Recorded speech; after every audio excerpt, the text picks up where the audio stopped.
On my graduation day, I saw my family surprise my sister with a trip to Italy. My mom commented, "She's the only one who makes us proud." I smiled, logged into the bank account, and clicked withdraw. Hey everyone, Malcolm here. I'm 30, the oldest kid, the quiet fixer, the one who just figures it out. For the past 5 years, I've been running an online business, making more money than anyone in my family even realized was possible. We're talking 6 figures a month, consistently, on a platform called Good Quarters. Then I did something that confused them even more. I went back to school. Night classes, a management degree, case studies at 2 a.m., all while monitoring ad spend and making sure my business didn't miss a beat. I was the guy who always showed up. Mom's car sounded like a blender? I paid for a new alternator. Dad's back went out? Physical therapy, covered. My sister Tessa wanted a new laptop for design school? A brand new one arrived the very next day, with a bow. My family called me practical.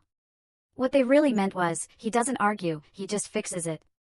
Graduation morning was bright, dry, and surprisingly peaceful.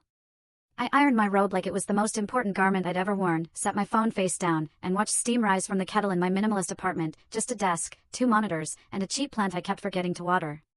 The robe looked ridiculous, draped over the chair, but I felt this quiet pride, not for the robe, but for finishing.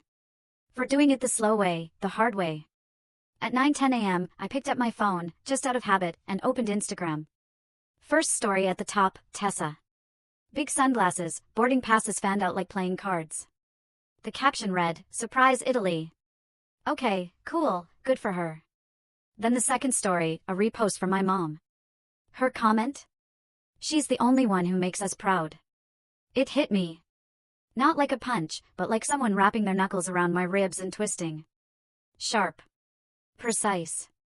I replayed the story twice, just to be sure I hadn't misread it.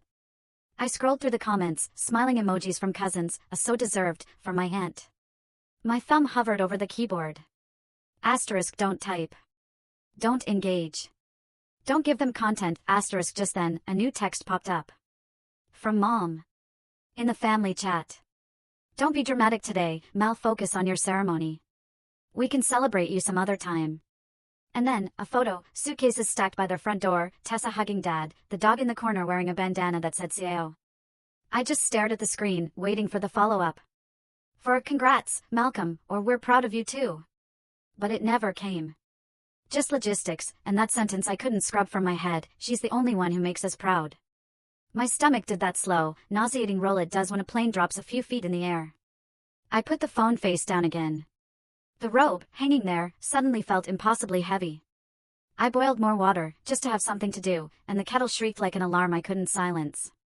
My best friend, Jordan, buzzed the door a moment later. He walked in with a paper bag, grinning. "Breakfast hero. Eat." He clocked my face instantly. "Who died?" I just handed him my phone. He read the screen, and his mouth flattened. "Wow." He looked up, concerned. "You okay?" "I'm fine," I said, but the lie tasted like metal. "They're busy. It's a big surprise trip."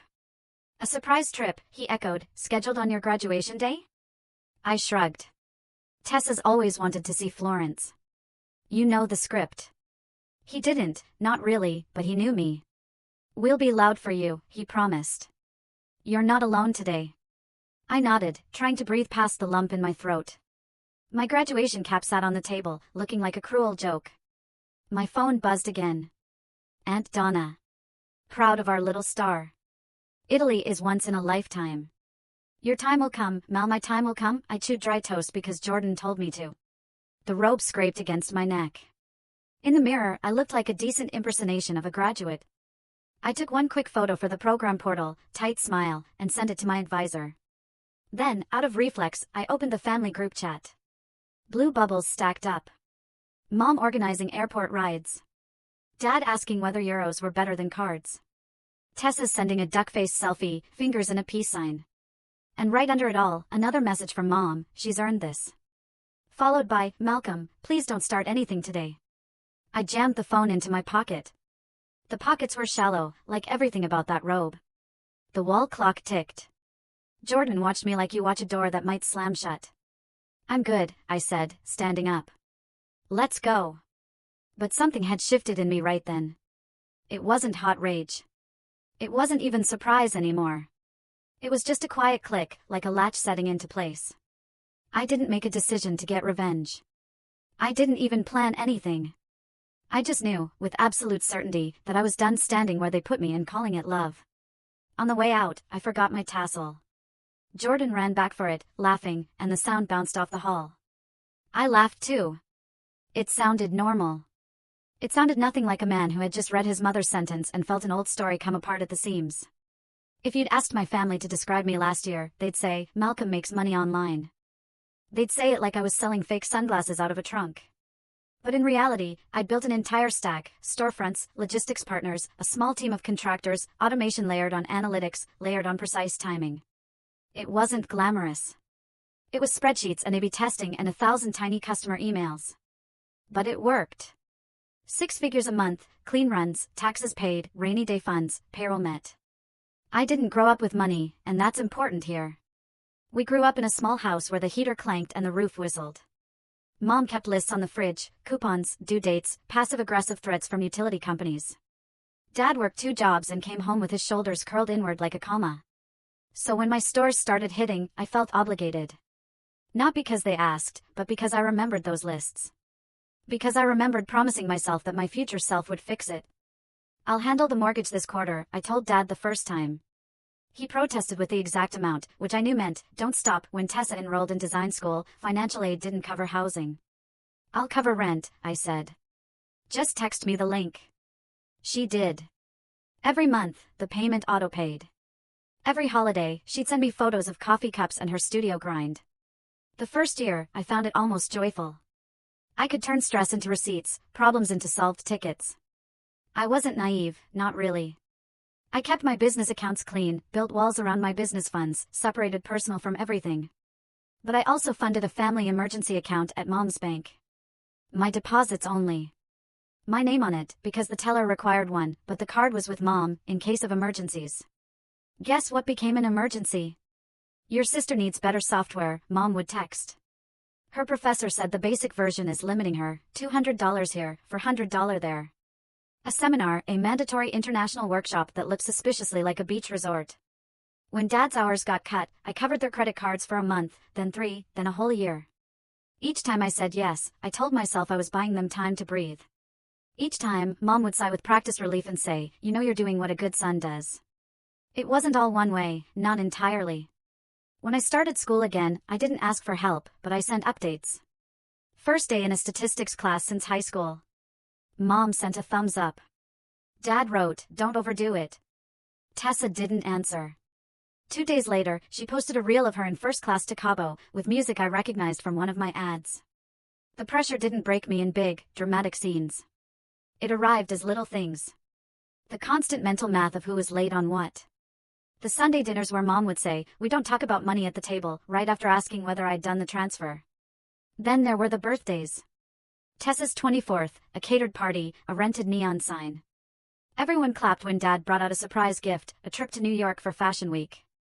I knew exactly which debit card had paid for it. Not because I watched him swipe, but because I'd cleared it with the bank days earlier when the fraud alert triggered on a purchase 3 states over. I didn't resent it at first. I told myself I was building something. That finishing my degree would unlock sanity because then I could hire properly, delegate properly, expand without duct tape. That the family would calm down when the scarcity eased. But scarcity didn't ease. Expectations did the opposite. Last winter, the family emergency fund dipped low, not empty low, but low enough. I paused my deposits for a month because tuition and payroll hit the same week. I forgot to tell Mom. My phone lit up at 6:03 a.m. Did you forget? She wrote. For what? I typed back. Our rent. I blinked at the screen. Your rent comes out of Dad's check. Not this month. He had that thing. It's fine. I used the card. The emergency card. Don't use that tone, Tessa chimed in from nowhere. Mal, I literally cannot think with you making money your personality. I put the phone face down and ran the numbers. The account would cover it. The cushion, though, would disappear. I took a deep breath. I topped it up. I told Mom it was done. She sent a heart. Then a grocery list. In March, around midterms, there was a new ask, Tessa's capstone trip. Italy. She'd never seen a real fresco, and she needed it for her portfolio. I didn't say no. I said, let me see the budget. She never sent it. 2 weeks later, Mom texted, we might do something special for Tessa. Don't be weird about it. I asked, what does that mean? She replied with a gif of confetti. Then came the small betrayals that aren't small at all. I found out Mom had given Tessa my emergency card, just in case. I found out Dad had told a cousin I owed the family because I don't do real work. And I found out from a bank email that someone had tried to change the mailing address on the emergency account to Tessa's apartment. When I called Mom, she just laughed. It's just easier if bills come here. Whose bills? I asked. Silence. Then, you think you're better than us now? Because you wear a robe? I didn't answer that one. I finished my group project. I drank bad coffee. I added two-factor authentication to every account like a man putting extra locks on a door nobody admits they're walking through. The week before graduation, I asked softly if they were coming. Mom said flights were impossible. Dad said he didn't want to sit for hours. Tessa sent a sparkle emoji. I told myself I understood. I did. I told myself it wasn't personal. And then graduation morning. Surprise, Italy. She's the only one who makes us proud. The problem wasn't the trip. Trip's end. The problem was that sentence. It crystallized something I'd been trying not to name. In my family, I am a wallet with a smile. If I say yes, they love me. If I pause, I'm selfish. If I succeed, it doesn't count. If Tessa breathes, it's gold. I wish I could say I just let it go and focused on walking the stage. I tried. But the sentence followed me like a shadow. It sat in the folding chair next to me. It clapped without looking. The ceremony was a blur of names and rattling programs. Jordan, bless him, hooped like a man paid by the decibel. While my cohort laughed, I smiled for photos with professors who actually knew how hard I'd worked. On the lawn, my advisor told me, you're one of the few who can scale without burning out. Promise me you'll hire early. I promised. I meant it. On the ride home, my phone exploded. The family chat lighting up while they were between connections. Videos from a lounge in Frankfurt. Tessa, glass of Prosecco, pouting. Mom's caption, our star is international. I turned notifications off. At home, I set the cap on my desk and the robe on the back of the chair. I poured myself water because my throat felt like a dry sponge. The apartment smelled like takeout we'd eaten 2 nights ago. I opened a window. A breeze lifted the edge of the robe like an unfunny joke. Then, my bank app pinged. Large purchase attempt, $3,980. Boutique hotel, Florence. Emergency account. The card with Mom's name on it. The card I funded. The card I'd let exist so nobody would panic at midnight. I stared at the number. I scrolled. A taxi. A VIP airport transfer. A surprise upgrade so she can feel special. The bank had flagged none of it, because technically, we had the money. My money. My pulse steadied in a way that felt completely wrong. Not rage. Clarity. Like when a storm finally clears, and you can see the road ahead. I called Mom. She answered, cheerful. Graduate. Why is the emergency card paying for a boutique hotel? She didn't miss a beat. Don't be negative. It's Tessa's capstone experience. Emergency, I said, my voice tight. Not capstone. She sighed that sigh that says, I'm the parent here, Mal, everything's an emergency when you're building a future. Money is just a tool. Whose tool? I shot back. You don't have a family of your own. You don't get it yet. Mom, I said, and heard my voice go flat, the account is mine. My deposits. My name. That tone again, she snapped. What do you want? Applause for buying groceries? You should be grateful you can help. You'd be nothing without us. We're the reason you work so hard. Tessa actually makes us proud. And you can't even let her have this? There it was again. Proud. Not a slip. A policy. I didn't yell. I opened my laptop, clicked through two-factor authentication, and watched my dashboard load. Years of transfers, each with little notes. R X-ray. Mom's dentist. Tuition. Utilities. Rent, just until Friday, we'll pay you back. Columns of my yes stacked like a monument I'd built with both hands while they posed in front of it. Mom kept talking. We'll settle up after the trip. Don't be petty, Mel. It's tacky. I opened the transactions and took screenshots. Not to post. To remember. To have my own reality when they tried to tell me a different story. I'm done, I said. Done with what? She laughed, a tight, dismissive sound. Done playing victim? Grow up. Done funding you. Silence. Then a tight, little chuckle. Cute. You can't just cut your family off because you're mad for 5 minutes. It's been 5 years, I said. She went cold. If you do this, don't expect us to be there when you need us. I haven't needed you, I said. The words sounded meaner than I intended. They were also true. Okay, then, she said, brittle as glass. Enjoy your little certificate. She hung up. I stood still, waiting for the aftermath in my chest. It didn't come. Just that same clarity, bright and unkind. I pulled up the bank app again. My thumb hovered over the emergency account. Just then, the family chat pinged in my peripheral vision. Dad, for once, Malcolm, don't mess this up. Your sister needs this for her future. Tessa, if you start punishing Mom on my trip, I'm blocking you. Me, I'm not punishing anyone. Mom, then leave the card alone. Jordan peered over my shoulder. He didn't say anything. He didn't have to.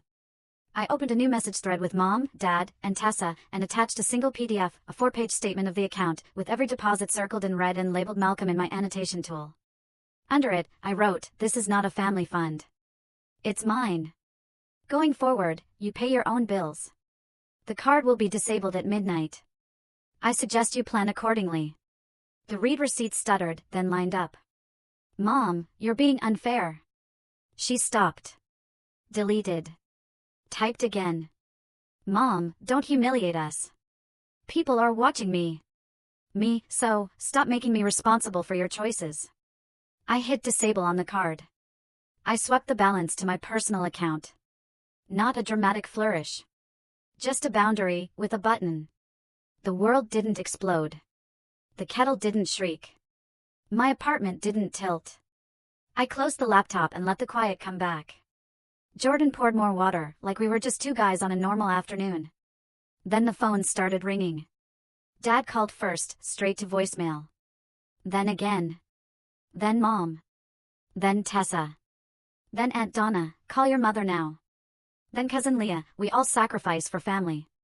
You're not special." I put the phone on Do Not Disturb and stood by the window, watching a kid wobble past on a scooter. At 12:07 a.m., a text from Mom slid through anyway, because she was on my favorites list. "Hotel is saying the card declined. Fix this right now." 10 minutes later, we're at the desk. People are looking. Then, if Tessa has to stay in a cheaper place because you're throwing a tantrum, that will be on you forever. I didn't answer. Jordan slept on the couch because he didn't want me to wake up alone with all the noise. I slept for 4 hours, like a man underwater. In the morning, my inbox was a museum of guilt, aunties, uncles, even a neighbor I barely knew. "Your mother is exhausted. Be kind." I made coffee and opened my dashboards. Orders, returns, chats. Practical things. I hired a part-time support rep, with a congrats grad discount I made up on the spot. I posted one quiet photo, me on the lawn in my robe, no caption. I texted my advisor, hiring started. "Thank you again." She sent 3 fireworks emojis. At 10:19 a.m., Tessa finally sent her own message, separate from the group. "Wow. You enjoy hurting people. It must make you feel powerful." Me, boundaries aren't violence, Tessa. Her, you loved paying for everything because it made you feel superior.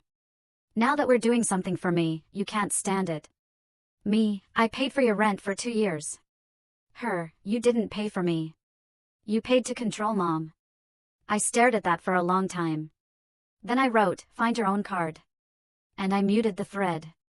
At noon, I got a call from an unknown Florentine number. The hotel manager, polite but firm, asking whether the card would be reinstated. I told him no and offered to pay for a single night to give my family time to figure out their own arrangements if they provided a separate card for the rest. He thanked me. I sent exactly one night's payment, emailed the receipt to Mom, and said, "After this, it's yours." The group chat didn't like the word yours. It flooded with versions of selfish, cold, heartless. Someone said, "Tessa is the only one who tried to make something beautiful out of life." I almost laughed. I closed the app instead. People imagine a grand relief after a break like this. It wasn't grand. It was practical. The background hum of dread just shut off. The list on my fridge went from 12 items to 3. Payroll. Ads. Brief. There were consequences, of course. Mom stopped calling me by my name. In texts, I became he, as in, he did this to us. Dad sent one long message about ingratitude and blood and the family name. I typed 3 drafts back and deleted all of them. I settled on, "I love you. I'm not your bank." He didn't answer. Extended family split cleanly along lines I didn't expect. Aunt Donna went nuclear. Aunt Marie sent a quiet, "About time." My cousin Nate, unemployed for 9 months, hit me with a rant about capitalism and called me a landlord of the heart. I still don't know what that means. I didn't reply. Real life just kept going. Orders shipped. The new support rep, Diva, took half my inbox in the first week and wrote cleaner macros than I ever did. I brought on a logistics consultant who hates inefficiency the way I hate guilt. I slept like a person who isn't waiting for their phone to ring with a crisis that is somehow always theirs to solve. 2 weeks later, Mom texted, "We're home." I almost wrote, "How was Florence?" But the question tasted like a trap. Instead, I wrote, "Hope your flight was safe." She called. I let it go to voicemail. She called again. I answered. She started in hot. "Do you know how humiliating it was to move hotels? You moved?" "Of course we moved. We're not staying in some alley place because you decided to be petty on your graduation day." I disabled a card that should have never paid for a vacation. "You keep saying vacation like it wasn't for your sister's education." "Mom, there are student budget tools, hostels, scholarships, options." "You're 30, she snapped. "When I was 30, I had 2 kids and a mortgage, and no one to help me. You should be grateful you can spare it." I said. "For years." She went quiet. Then, softer, "We missed your ceremony." She said, "You know, travel is hard for your dad." I waited for the rest. It didn't come. "Okay," I said. "You missed it." She exhaled. "Tessa showed us the Duomo," she said, as if giving me the postcard would help. "We ate gelato by a bridge.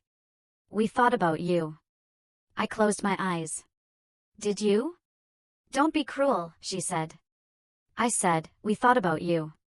Did you think of me when you wrote that comment?" I asked. "What comment?" I didn't answer. She knew. We both let the silence sit on the line until it felt heavy. In July, something small happened that would have swallowed me a year ago. Tessa texted a photo of an invoice. "Can you cover this? I start my internship next week and they don't pay until August." I typed, "No." She wrote, "You'll regret this when you need me." I sat with that for a minute and realized I didn't know what she meant. Need her for what? A photo with gelato? In August, my dad's car gave out. He didn't call. Mom didn't text. Aunt Marie did. "Your father's on the bus for the first time in 20 years. He looks lost." "I'm not telling you what to do. I'm telling you what I saw." I breathed. I called Dad. "I can help you build a budget for a used car," I said. "I can send links." "I won't buy it." He grunted. "Send links," he said. It sounded like surrender. It sounded like honesty. I sent links. A week later, he texted a photo of a dented Toyota. "Got it." Underneath, for the first time in months, "Thanks. Not for money. For the links." Some days were ugly. Mom sent me a list of everything we did for you, that included bought you a winter coat when I was 12. I almost sent back a spreadsheet of everything I'd done for them, with totals, interest, and screenshots. I didn't. Boundaries aren't invoices. Other days surprised me. Aunt Marie invited me to dinner with no agenda and asked me about my hiring plan. I told her I wanted to train managers before the holiday rush so I wouldn't become the kind of owner who screams. She nodded and brought out pie, like that was the most normal sentence I could say. Work grew calmly. Not meteors, just steady lines up and to the right. I opened a small studio space so my apartment could stop smelling like cardboard. I hired 2 part-time packers, college kids who care more about schedule drops than family drama. They call me Mal and ask good questions and don't flinch when I say no rush, just right. Sometimes I miss them. Not the demands. The idea of them. The fantasy version where a mom posts proud of my son under a blurry photo of a cap. I grieved that like a real thing, because it is a thing I didn't get. Then September came and Tessa posted her internship announcement with a caption about self-made. I almost commented. I didn't. I made dinner. I watered the plant. I texted Jordan a photo of the plant and said, still alive. He replied with a trophy emoji. A week later, my phone buzzed with a number I didn't recognize. Hi, a careful voice said. I'm Claire. I'm Tessa's friend. We met once at that messy barbecue. I didn't remember her. She took a breath. I just wanted you to know. Tessa tells people you're controlling. I've seen the receipts. You're not crazy. She just needs a story where she's the hero. I said, thank you. I didn't need the validation, but I took it like a glass of water anyway. The first quiet Sunday came in October. No calls, no demands. Just lights spilling across my messy apartment. I made eggs, read a case study, and realized I finally liked the silence. Jordan stopped by with coffee. We talked about work, not family. It felt normal. Later, I walked with my phone on airplane mode and thought about that sentence. She's the only one who makes us proud. They were proud of what I gave, not who I was. I couldn't fix that for them. I could fix it for me. A week later, Mom called. Sunday dinner, she said. Come if you want. I did. I brought a store-bought pie. Dad was quiet. Tessa wasn't there. Mom placed dishes like she was setting down an apology. I shouldn't have written that, she said. It was honest, I said. She nodded. We got used to you fixing everything. It was easier to be proud of Tessa. I needed it, too. I did, I said. Before I left, she handed me a photo. Me at 6, holding a paper volcano. On the back, in her handwriting, you've always made me proud. I just didn't say it right. It wasn't enough. But it was real. Back home, I set the photo on my desk. The printer hummed. The calendar was quiet. My rules stayed simple. 1. My accounts are mine. 2. Emergencies are rare. 3. Love needs no receipt. I don't fund disrespect. I don't confuse access with love. I don't let family be a subscription. On graduation day, they gave their pride to someone else. I took my name back. Not revenge. Just gravity. And with the weight gone, I finally found room to build, to rest, to live as Malcolm, not just a wallet. That's the story. Boundaries made me.